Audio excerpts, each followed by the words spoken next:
Nii, tere päevast. Mina siis natukene räägin mineraalsete lammusjäätmete ringlusevõtust ja siin teiste riikide näidete varal ka. Ja see on üsna üldine jutt, mis ma praegu räägin. Selle lühikese aja sisse siin detaili ei olnudki väga võimalik tuua. Aga ühe esimese asja sissejuhatuseks ma võib-olla ka siis siin kui seda sissejuhatuses oli viide, et segadus mõistetega. Ja ma arvan, et kui me siin oleme ikkagi nagu erialaga seotud inimesed, siis me peame mõistetes olema kuidagi pidi selged ja klaarid, et muidu läheb asi käest ära. Ja ma lihtsalt viitan sellele, et mul kunagi mingid aastad tagasi oli üks vestlus ühe ametisse astuva keskkonnaministriga, kes küsis minu käest, et palun seleta ära, et mis probleem meil on olmejäätmete taaskasutusega. Ja selle peale ma vastasin talle, et meil ei ole olmejäätmete taaskasutamisega üleüldse mitte mingit probleemi, sellepärast et see näitaja oli umbes 90% juures. Ja see küsis, aga ma olen kuulnud, et meil õudne probleem on. Ja ma ütlesin talle, et jaa, probleem on meil ringlussevõtuga, aga need mõisted ei ole sünonüümid. Ja suur osa probleeme hakkab sellest pihta, et neid sageli käsitletakse risti-rästi sünonüümidena, eks ole. Ja üks teine teema veel siia juurde, mis mind selle valdkonna inimesena natukene muigama pannud ja natuke kurvaks teinud, et me, kui seda kardame peaaegu eesti keeles, seda tõsi, see on ametlik mõiste, see on siis ringlussevõtt. Enam iga inimene täna teab ingliskeelset sõna recycling ja tõlgib selle taaskasutuseks reeglina, vähemalt ajakirjanduse laias kasutuses. Ja paraku see ei ole nagu täpne tõlge, eks ole. Täpne tõlge on recycling on ikkagi ringlussevõtt. Ja siin meil on ringmaja ja see esimene pool ring, ma arvan, et sisaldab juba seda sama, eks ole. Aga kui jutt läheb ringlussevõtuks, kui ma käin tarbijana poes ja räägitakse, et too oma pakend tagasi ja siis hakatakse ka räägima mulle, ma ei tea, mis mõistetest, aga kindlasti mitte ringlussevõtust. Eks ole, et see on kummaline, et seda mõistet nagu peljatakse. Nii palju siis sissejuhatuseks, sest et see on selles mõttes seotud, et kui ma nüüd räägin siin ehitus-lammutusjäätmetest, siis millest me üldse räägime, mida me tahame saavutada, mis muutus see on, mida me tahame saavutada. Et selles on nagu küsimus ja see on nende mõistetega väga otseselt seotud. Nii, aga miks siis ehitus-lammusjäätmed, suuruselt teine jäätmevoog on ta Eestis kogu aeg olnud ja võib-olla, mille tea, kunagi saab esimeseks, sellepärast et me teame, et suurim on meil ikkagi täna veel põlevkivi kaevandamine ja töötlemine, see on selge, aga arvestades seda, et see keeruline muidugi, kuidas see põlevkivi jäätmete voog väheneb, aga ta väheneb, nii et pole midagi imestada. Ta on pluss-miinus seal 1 000 000 tonni juures kõikunud, eks ole, ja kunagi siin mingi buumi aastatel, ehitusbuum oli kunagi, siis oli ta veel rohkem ka, eks ole. Ja nüüd tulebki võib-olla see asi sisse tuua, et see ametlik Euroopa Liit, ma lihtsalt kordan seda ka, et me oleme 22 aastat Euroopa Liidus, seal nagu mingist esimest päeva, aga väga paljud Euroopa Liidu mõisted ja protseduurid, ütleme asjaga seotud inimesed või vähemasti, kes kommenteerivad asju, tunduvad nagu täiesti uued. Eile tuli, ei tea midagi, eks ole. Ehk siis see ametlik Euroopa Liidu ja ka Eesti keskkonnapoliitika on siis ringmajandussuunas liikumine, mis muulgas kindlasti sisaldab seda jäätmekäituse hierarhiat. Et kui siin olid mingid perioodid, kui siin vahetevahel oli kuulda, et ringmajandus on midagi totaalselt erinevat sellest, mis enne üldse oli olemas, siis jälle tasub vaadata, on ka täna jäätmeseaduses jäätmekäituse hierarhia paragrahv, direktiivist tulenev, see ei ole kuskile kadunud ja see põhimõte ei ole kuskile kadunud. Nii et tegelikult, kui mõtestada natuke lahti see ringmajandus, uuemas tähendus, see on suures piiris siis praktiline tegevus selle jäätmekäituse hierarhia põhimõte, mis on võõrsõna ja natuke kauge selle elu rakendamiseks. Nii või teisiti, siis taaskasutamine, kõigepealt korduskasutuseks ettevalmistamine, see on siis lammutusel tekkinud igasugu ehitusdetailid, uksed, aknad, konstruktsiooni elemendid, mis iganes võib olla. Ja siin saab muidugi rääkida veel see, et kas need on üldse vaja neid lugeda jäätmeteks, eks ole. Tingimata ei ole, võib, on ju seal erinevad tingimused. Ja see, mina sellest praegu ei räägi. Nii, aga siis, mis on nüüd nagu sisuline ja suur teema, on siis ringlussevõtt, ehk siis jäätmetest uute toodete valmistamine. Ja selle järel alles siis tuleb nüüd hierarhia põhimõttest muu taaskasutuseks tagasitäide. Kusjuures siiamaani meil on ju valdav olnud just nimelt see tagasitäide.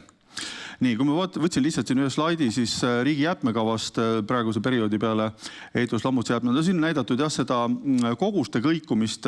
Siit on ka näha, et see majanduskriis ja mitte kriis, eks ole, on siin päris palju mõjutanud.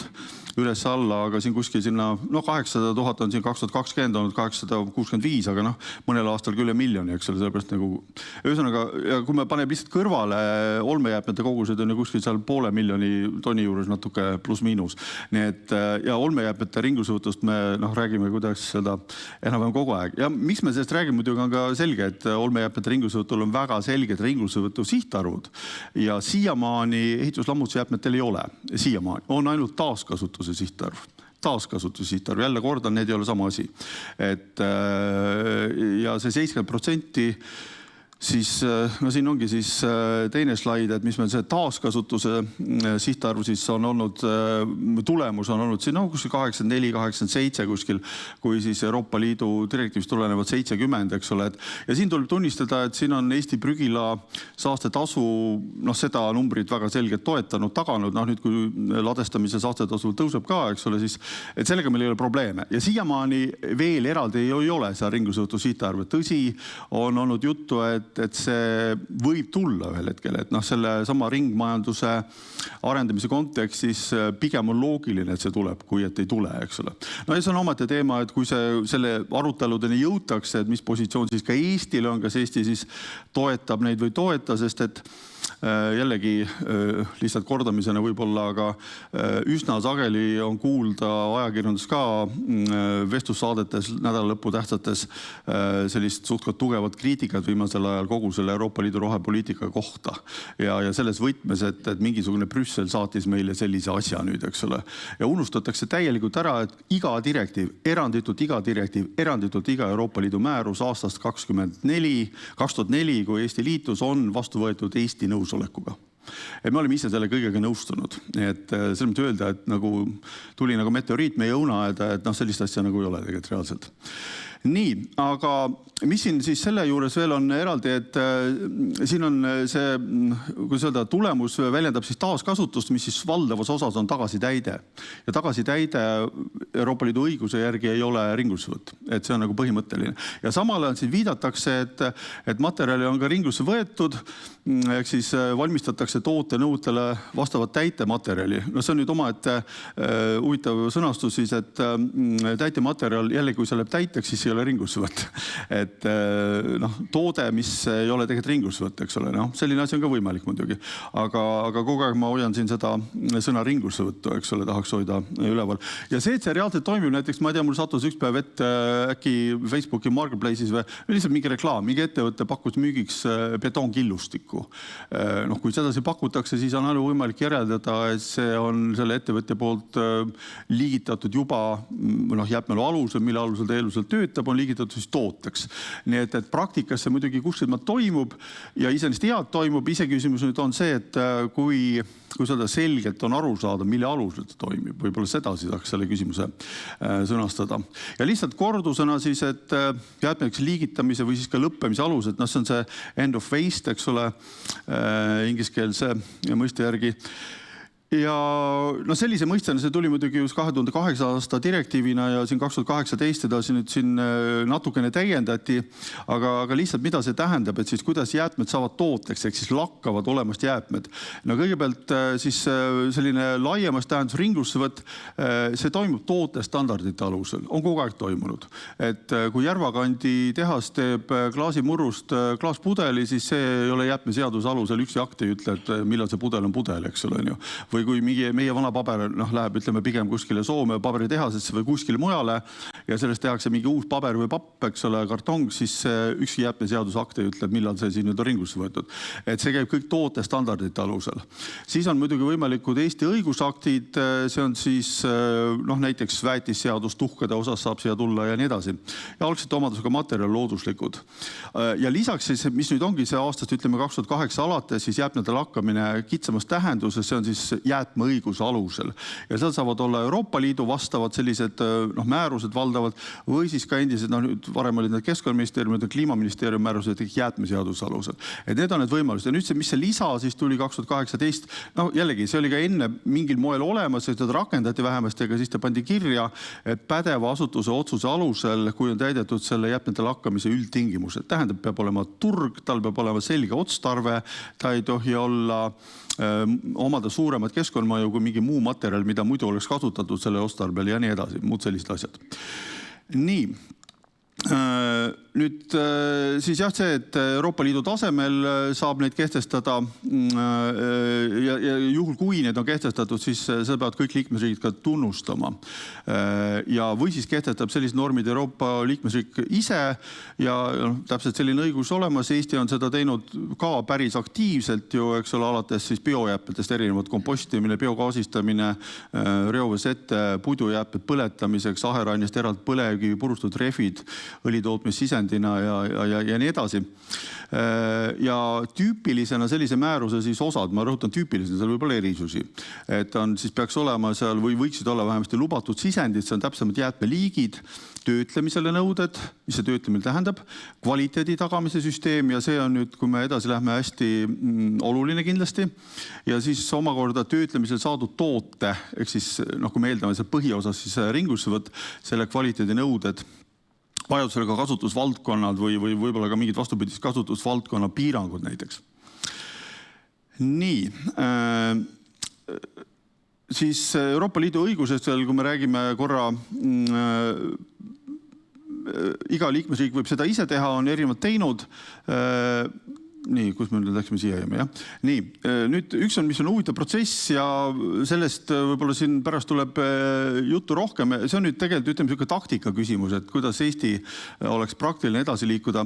Ehk siis Euroopa Liidu tasemel just nimelt sellise ehituslammutusjäätmete lakkamise määruse väljatöötamine on käimas. Umbes aasta tagasi isegi on leitav veebist suur mahukas, kuidas öelda, ettepanek või selline aruteludokument, kõik mis teemadega peaks tegelema ja seal vähemasti kevadel, eelmine kevad siis oli juttu, et kuskil 27 see võiks jõuda vastuvõtmine, see on järgmine aasta.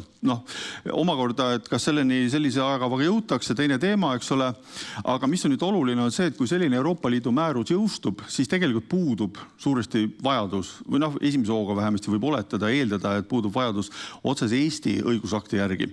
Aga kui see jõustub või lükkub mingil põhjusel kaugemasse tulevikku, siis on küll kindlasti põhjendatud eraldi Eesti määruse kehtestamine, et see teema siis õiguslikult ära lahendada, aga küsimus ongi nüüd see, et mis see, kui seda vaade sellele siis ka on, eks ole. Ja vahevariandina muidugi siis võiks öelda just nimelt saaks olla see mingisuguse juhendi alusel. See tähendab siis seda, et pädev asutuse Keskkonnaameti otsuse alusel, keskkonnalubade alusel toimub see tooteks liigitamine, mis siis muidugi tähendab seda, see juhend ei ole õigusakt ja selle üks suur nähtav probleem on see, et sellega ei saa siduda akrediteerimise, sertifitseerimisega seotud kvaliteedikontrollisüsteemi. Sest kõik need teised põhimõtteliselt kõik ikkagi, jäätmete lakkamise määrused, nii Euroopa Liidu omad kui ka need Eesti omad, mis meil on siis jäätmeseaduse alusel antud, seal kõikides on see akrediteerimise, sertifitseerimisega seotud kvaliteedikontrollisüsteem sees. Ja see on kindlasti hästi oluline. Nii, ja nüüd mõned näited siis toome siin teiste riikide praktikast ja need on siin lihtsalt ka sellised tõesti põhimõtted, et millest nad siis erinevad ka, eks ole. Üks on siis see, et Hollandil on ka üsna põhjalik ja seal on kohe hästi palju viidatud siis Euroopa Liidu ehitustoodete määrusele. Tähendab seda, et ehitusmaterjalide kvaliteedi ja mis iganes muud nõuded tulenevad siis sellest määrusest ja vastavalt ka siis tuleks selle kaudu justkui jälgida ja kontrollida. Ja mis on siis võib-olla nende puhul ka tüüpili, või just nimelt Hollandis on seda rohkem või selles nende siseriiklikus määruses, kui on teistes riikides, on hästi palju viiteid, on erinevatele ehitusmaterjalide standarditele. Ma viitasin seal enne selles ühes üldises joonises, et lihtsalt toodete standardid on üks viis, kuidas seda jäätmete lakkamist lahendada. Ja see on omade teema, et kas meil Eestis on sellised standardid, mida saaks kasutada või peaks neid kuskilt juurde tegema või uusi standardeid kehtestama. Aga Holland teeb seda hästi, kui seda laialt tegelikult, et see jäätmete lakkamise määrus ongi selline natuke nagu üldine ja see praktiline pool käib hästi palju nende standardite alusel. Siis hästi huvitav näide kindlasti on ka siis Austria näide ja kui sellega natuke tegeleda, siis selle kohta võib öelda seda, et see vist on üldse kõige komplekssem ja detailsem, mis Eestis on. Ja mis on nüüd võib-olla üks erisus, mis on see, et üldse saksakeelses maades, Saksamaal ka, Austrias ka, nendel on see kvaliteedikontroll lahendatud reeglina nende samade tootjate ühenduse kaudu. Et tootjate, mõnes mõttes siis nagu meil on siin Ringmaa Sätetav Liit, eks ole, või seal sellise liidu kaudu ja on olemas väga detailne määrus ja lisaks sellele veel ülidetailne juhend, kuidas seda määrust rakendada. Mitte, et siis selle juhendi järgi asi, vaid juhend nagu seda täpsustab või aitab seda määrust rakendada. Aga kui seda lihtsalt selles vaatevinklis vaadata, et kas see võiks olla Eestile sobiv, siis ma ütleks, et tuleks alustada ikka kuskilt madalamalt tasemelt ja lihtsamalt tasemelt. See Austria regulatsioon on selgelt selline edasi jõudnutele, ütleme see niimoodi. Kunagi selleni jõuda. Nii. Lihtsalt üks näide, et millega ka Austria määrus siis tegeleb, seal on siis sisendites tuleb jälgida, et taaskasutuse protsessi ei satuks järgmised ained esemed. Päris pikk asi siin. Põhimõtteliselt siin osad asjad vähemasti on ju ka muude õigusaktidega, kui see reguleeritud või keelatud on ju, aga nii või teisiti. Siin on ka asjad, mis võib-olla esimese hooga kunstlik marmor, ma ei kujuta ette, kui palju meil seda üldse on. Kips on arusaadav, kipsplaadid ja muud sellised asjad, eks ole. Aga see viitab sellele, et kõigepealt siit tagasi siis milliseid jäätmeliike üldse saaks kasutada sisendina ja kas on tingimata hea mõte see sisendite loetelu teha väga laiaks, sest et kui seda teha, siis automaatselt kohe tekivad probleemid nende erinevate ebasoovitavate teiste sisendmaterjalidega, eks saastuse mõttes. Nii, Iirimaal on selline päris korralik määrus ja selgelt nüüd lihtsam, ütleme, ülesehituses, kui on see Austria süsteem eriti. Ja seal ka kohe läbivana siis akrediteerimis- sertifitseerimissüsteem kvaliteedikontrolli tagamiseks. Mis seal on põnev mõiste muidugi on siis see, et ringlusse võetud täitematerjal. Ja selle kohta ma lihtsalt ütlen, et see nüüd on tegelikult raskesti isegi arusaadav, kuidas seda peaks tõlgendama, sest et nagu öeldud, et täitematerjal, kui on tagasi täiteks läheb, siis see ei ole põhimõtteliselt ringlusse võtt. Aga nende määrus on seda niimoodi nimetanud tõesti. Kui Iirimaa määruses võib-olla on selles mõttes välja tuua, et seal on nüüd suhtkond detailsemalt on reguleeritud ka siis need kasutusalasid. Et kui see, ütleme, ringlusse võetud materjal on tooteks tunnistatud, et kus seda siis saaks kasutada. Seal on üks loetel on siis piiranguteta kasutusalad, kus ei ole teedeehitus, raudteede, ballast, siis muu alla 50 meetri laiusega lineaarsete objektide ehitushooldus, ilmselt parkimisplatsid või midagi muud sellist, püsivad kõvakattega või pinnakattega alad, eks ole, nii edasi. Vaiamatid, torud, alusmaterjal, mis tahes muud. Tähendab, võib-olla selle juurde veel korra tagasi tulla, et mis siis siin selle mõiste juures, nagu ma algul püüdsin selgitada, et see tagasitäite ja ringlussevõtu mõiste vaheline piir on hästi oluline, aga kus see piir siis täpsemalt on? Ja see piir põhimõtteliselt tuleks seda käsitleda nii, et tagasitäide on tegevus, kus sisuliselt selle materjali kvaliteet ise otsest, kui seda suurt tähelepanu nagu ei vääri, eks ole, et lihtsalt ongi eesmärk mingisugune kõrgus saavutada ja kõik, eks ole, ja vastavalt siis ringlussevõtt tähendab siis sellist materjali kasutust, kus selle kasutuse juures miinimum mingisugused nõuded, ütleme ehituslikud nõuded, võib-olla isegi projekteerimisega antud nõuded, nagu näiteks siis materjali tugevus, filtratsiooni omadused, leonduvus kindlasti, eks ole, kõik sellised nõuded on kuidagi ka ette antud ja neid jälgitakse, et nendel on nagu sisu, eks ole. Ja muidugi, mis puudutab see ehituslammutusjäätmete juures, siin see leonduvuse teema on kindlasti väga-väga oluline. lihtsalt nüüd päevakajaliselt lugesin ka ajakirjandust, olin ülimalt üllatunud selle kummalise loo üle, kuidas ühe prügila järjekordse ladestusala ehitamisel tavapärase savi asemel kasutati siis mingisugused tööstusjäätmeid, jumal teab miks, eks ole, ja sellest tekkis tegelikult veereostus. No väga kurb lugu tegelikult. Olen ise olnud selle prügila ehitamise juures kunagi ja käinud ja jälginud, kui keeruline see savis seda põhja teha ja siis loed lehest, et nüüd keegi leiutas mingisuguse jumal teab mis asja, siis peaaegu 30 aastat vaatad varsti pärast prügila direktiivi vastuvõtmist on ju, et noh, see oli lati alt läbi jooksmine, aga miks ma seda lugu räägin, lisaks sellele, et kurb näide oli, kuidas meil asju aetakse, see näitab ka seda, et kui tähtsad on ikkagi nende materjalide leondusomadused. Et seda ei saa kindlasti alahinnata üldse. Nii, nüüd toote kvaliteedi kontrollisüsteemis, ma jälle toon need põhiasjad siin välja, eks ole, nõue, et tootja, see tähendab siis ringusse võetud toote tootja ehituslammusjäätmetest rakendab kvaliteedi kontrolli juhtimissüsteemi ja see peab olema sertifitseeritud, samamoodi akrediteerimise ametiga. Et see on suhtkot ikkagi selline läbiv nõue. Siis meile lähim muidugi siis, kus me leiame sellise määruse on siis Soome. Mis Soomet nüüd eristab on see, et tõsi, need teiste riikidel on ka see lubatud sisendite nimekiri on erinev ja Soome siis vastupidi on tegelikult teinud selle oma jäätmete lakkamise määruse betoonjäätmetele, et suhtkot kitsalt.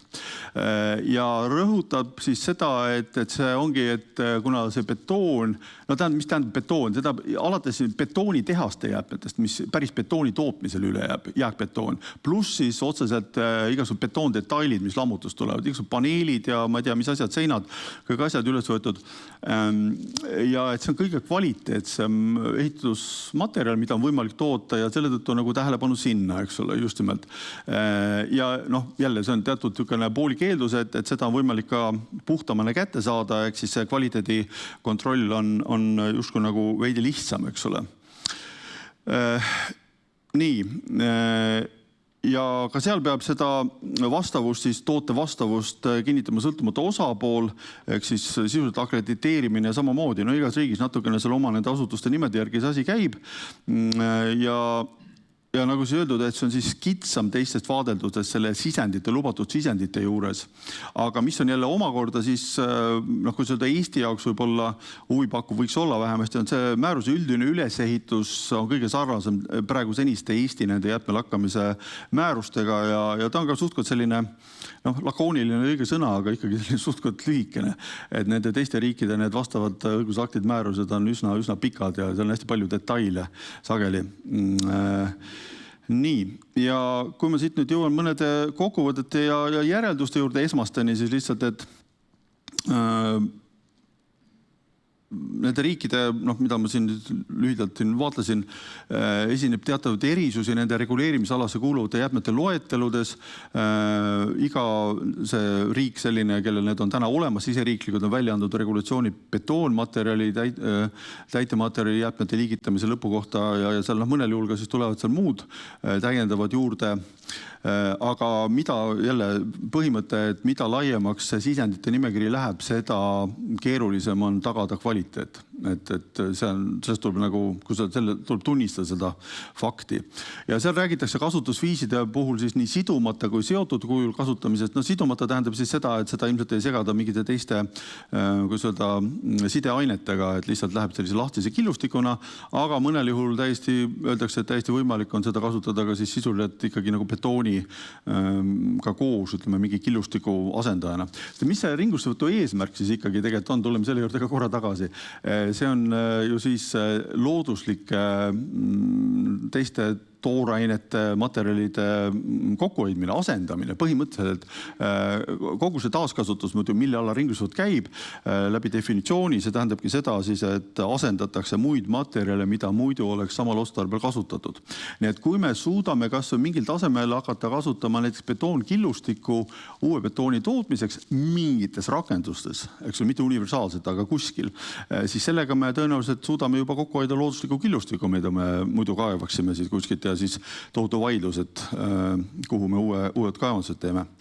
Aga see toote kvaliteet ja kvaliteedikontroll on ilmselgelt olulised kõikides riikides eraldi suhteliselt selgelt rangelt isegi kirja pandud ja kui siin Eesti nüüd edasisi samme kaaluda ja arutada nende üle, siis see kindlasti peab olema üks oluline teema seal. Ja nagu ma ütlesin, et isegi kui see vahevariant saab olema selline juhendi kaudu või juhendi vormis, siis seal tuleb eraldi mõelda, et kuidas seda kvaliteedikontrolli tagada, sest et juhend ei ole õigusakt ja sellele ei saa loogiliselt rakendada seda akrediteerimise, sertifitseerimise süsteemi.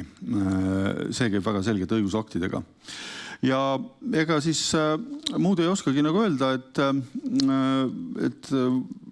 kuidas öelda, et keerulist, sest see on suur probleem ja sellega tuleb, kuidas öelda, ja võimalik muidugi, et kui tuleb see Euroopa Liidu vastav määrus, eks ole, et siis enamus nendest, kuidas öelda, teemadest on seal kaetud, tahaks eeldada vähemasti, aga juhul, kui seda ei tule, ja Eesti peab seda hakkama ise tegema, kõike seda asja, et siis oleks küll võib-olla lihtsalt mõistlik natuke lihtsamast alustada ja minna keerulisema peale edasi, eks ole. Sest et mis on hästi oluline on see, et seesama need üldtingimused jäätmete lakkamisel ütleb seda, et sellel peab olema turg.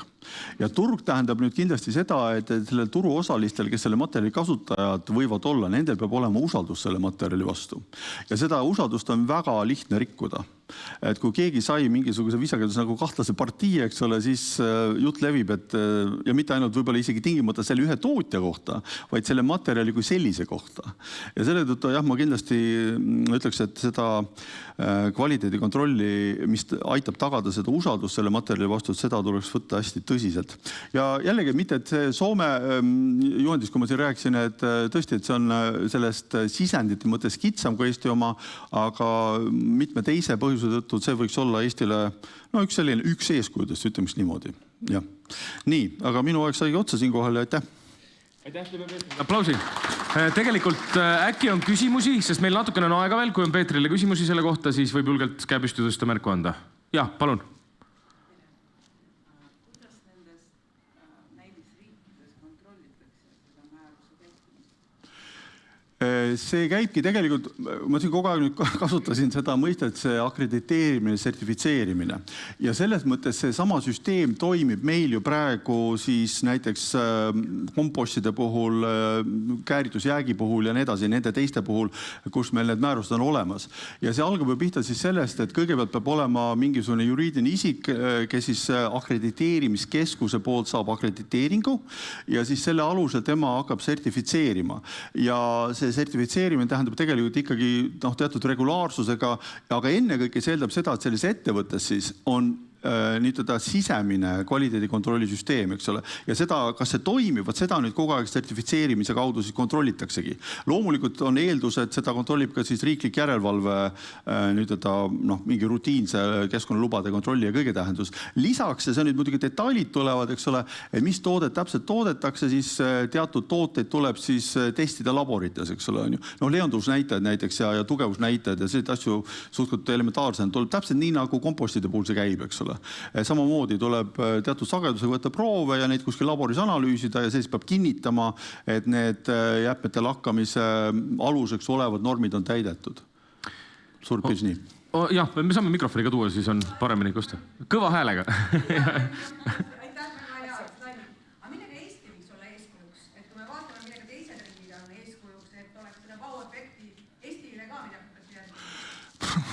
Ma tahaks öelda siin nüüd, see on nüüd must huumor muidugi, ärge pange tähele, et me kindlasti ei peaks olema eeskujuks selliste asjadega nagu mingi ühe ettevõtte tööstusjäätmetest prügile põhja ehitamine, eks ole. Me nägime, mis see tõi kaasa, eks ole. Lihtsalt, aga ennekõike ma arvan, et kuidas öelda, et selles vallas praegu hetkel nüüd jõuda 3 või 5 Euroopa juhtiva riigi hulka ei ole realistlik praegu, et mis ma siin nüüd tõin, need näited nendes riikides, seal on see ikkagi päris palju aastaid juba toiminud, need süsteemid, eriti see Austria, kui ma seda Austria süsteemi toon, sellest keerulisemat ikka annab välja mõelda kohe, eks ole, tegelikult detailsemat ja keerulisemat. Nii et ma arvan, et me peame jääma realistideks, et meil ei ole mõtet tormata sellise keerukuse peale, mida me ei halda ära. Et ma arvan, üks oluline asi ongi see, et me peame aru saama, et Eesti on väike riik, meie igasugune haldusvõimekus on tegelikult mitmete suurte riikidega võrreldes ikkagi piiratud ja peaksime tegema lihtsaid asju ja tegema neid lihtsaid asju lihtsalt hästi. Võib-olla niipidi. Nii, palun. Ma ei tea, kas sama vali hääl on. Õnneks väike ruum. Neljast võid isegi äkki, aga vaat pole. Jah. Jah. Et kas need on need näited, kus nagu see süsteem väga hästi toimib või need on lihtsalt näited sellest, kus määrus on hästi kirjutatud? Ma arvan, et ma tunnistan ausalt, et ega ma nende kõikide riikide nagu selle praktilise toimimise koha pealt ei oskagi nagu nüüd, ja see edasi küsimus ongi see, et mis seal kriteeriumiks võtta on ju. Et ilmselt üks kriteerium võikski olla siis see, et kui see kvaliteedikontrollisüsteem on, et kui palju seal on siis tagasilükkamisi või kui palju rikkumisi esinenud või see oleks mingil moel selline statistiline, eks ole, on ju. Sest et üldise eeldusena ikkagi on see, et seal, kus need määrused on ja need kvaliteedikontrollisüsteemid on paigas, eks ole, et seal tinglikult öeldes ringlusse võetud materjal vastab nõuetele ja see turuosalised teised, kes seda saavad kasutada, nendel on teatud ikkagi usaldus selle vastu, et ma saan seda, mis mulle öeldi. Ja siin paljus riigist on eraldi, et iga partiiga peab minema kaasa see tootedeklaratsioon, kus on kõik need nõuded on öeldud ja selgitatud, kuidas need on määratud ja muu selline, eks ole. Aga võib-olla ma tulen tegelikult tagasi selle eelmise küsimuse juurde ka. Ma arvan, et siin on, mida saab Eesti paremini, ma ei tea, paremini on nüüd jälle selline küsimus, et kus maale, aga ma arvan, et siin on nüüd hästi palju võib-olla sellist ka uurimisteemasid tuleviku jaoks, et tõesti, et kuidas ikkagi reaalselt neid ringlusse võetud materjale siis mingites betooni ehitussegudes, siin ma näen juba laua peal, võib-olla pärast tuleb juttu siin, mis iganes muud materjale, eks ole, kuskil. Me näeme, eks ole, Euroopast igalt poolt ka näited, kuidas tehakse asfaltisse, pannakse plaste ja pannakse, ma ei tea, klaasipuru, eks ole, ja kõik see asi vajab uurimist ja vajab tinglikult, ma ütlen nüüd üldises mõttes standardiseerimise, pea tingimata tähendama ameti standardid, aga võib. Ühesõnaga, kuidas jõuda nagu selliste praktiliste lahendusteni, sest tegelikult see, millest mina praegu rääkisin, see on ainult üks samm, on ju. Et sellest järeldub, jah, see on toode, aga mida see turg selle tootega teeb, kuhu see turg oskab selle toote panna. Et seal on hästi palju, ma arvan, tegevust ja uurimissuunda. Nii, ühe küsimuse jõuame veel võtta, ja palun.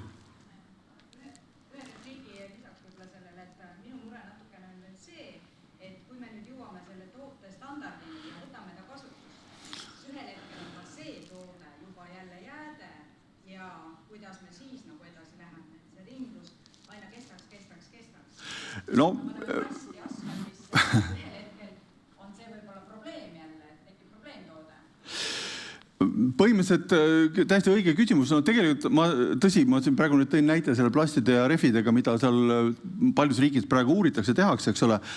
Ja kindlasti see ringsuse mõte, et järgmine ring võib-olla mingi 20 aasta pärast, ma ei tea millal, eks ole, et selle peale peab ka mõtlema.